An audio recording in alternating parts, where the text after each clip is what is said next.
guys, welcome to day 4 of the Tibetan medicine workshop. So by now I hope that you have a decent understanding of the three primary energies and how those come into play in your natural constitution or your natural combination of the three energies. And I hope you have a little bit of a better understanding of how the three mental poisons can particularly affect you given your dominant energy.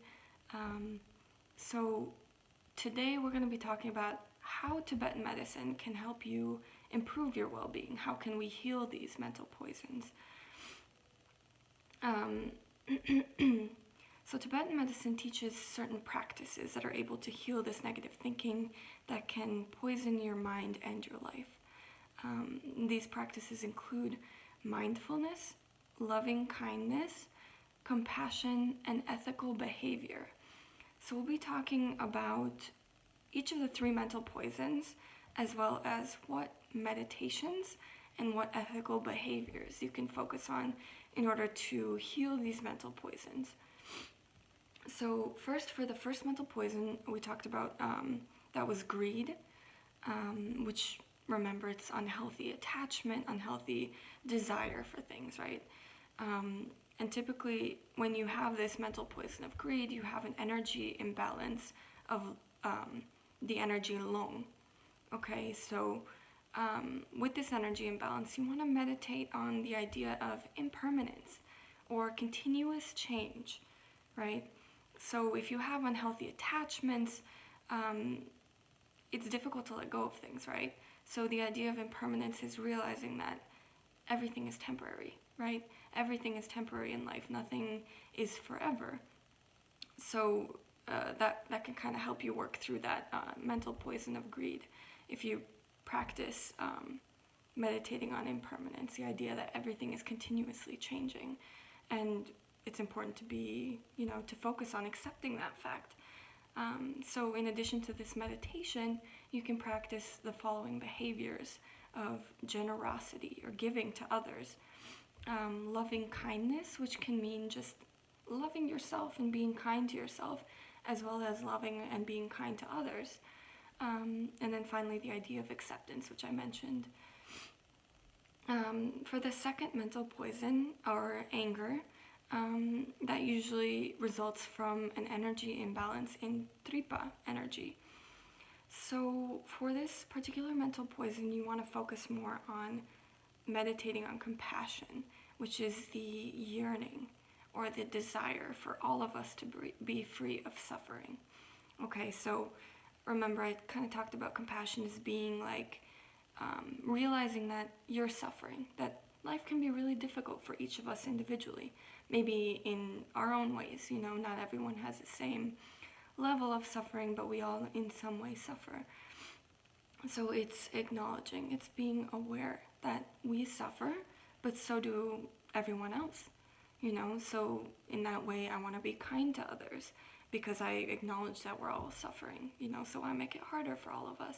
So you want to focus on meditating on compassion in order to kind of break down that anger, that constant anger that you feel. So meditating on compassion is important, as well as practicing the behavior or actions that can relieve suffering in others, whatever that may mean. So that might mean just being kind to other people, giving out compliments if you want to, volunteering, helping out, reaching out to different communities in need. It can mean so many different things. So, and then finally, we'll talk about the mental poison of confusion or delusion. And remember, that also can include the idea of closed-mindedness, so rigidity or inability to kind of look outside of your own perspective. So you're very closed in how you think, and you're not willing to accept the perspectives of other people or the beliefs of other people. So typically this delusion or confusion mental poison results from an energy imbalance in bacon energy, right? So with this mental poison, you want to focus on meditating on wisdom, okay? And then finally, you want to practice the behavior of mindful awareness in the present. And that can help you to kind of wake up to the reality in front of you and not just be kind of stuck in your own reality. So practicing mindfulness is really great for getting past this mental poison of confusion or delusion. Okay, so those are kind of the main practices to heal negative thinking. And then we'll talk about some other practices that you can use to balance the three energies. And that really just means making informed lifestyle choices. So if any of your energies is too high, you want to engage in the opposite behavior. Okay, so long energy is also kind of equivalent to movement energy.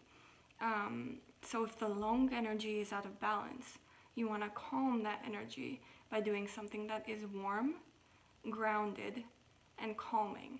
So grounded, just kind of something that keeps you down to the earth. You can think about it. So like makes you aware and present in the moment kind of thing. So listening to calm music would be an example of something that is warm, grounding, and calming.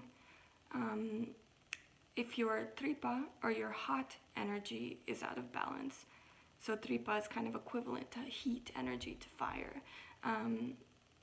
If that energy is out of balance, you want to cool it by doing something that is the opposite, right? Dry and cool. So for example, you could stay out of the sun on a really hot day. You could just stay at home in the shade and relax. And finally, if bacon or the cool energy is out of balance, you want to warm it by doing something that is dry and warm. So for example, you could put on more clothes if you're feeling really cold. So it's just really simple stuff of being aware of how you're feeling in the moment and taking care of yourself. And overall, you want to make choices that lead to happiness by practicing positive thinking. And that can mean many different things. Practicing love towards yourself and other people. Practicing compassion, kindness, and a lot of different things. Just focusing on the positive things is really important. But yeah, that can also mean changing your diet, changing your lifestyle choices, whether that's, not smoking as often, not drinking alcohol as often. Things such as this, just simple changes in your lifestyle can help to balance the energies over the long term.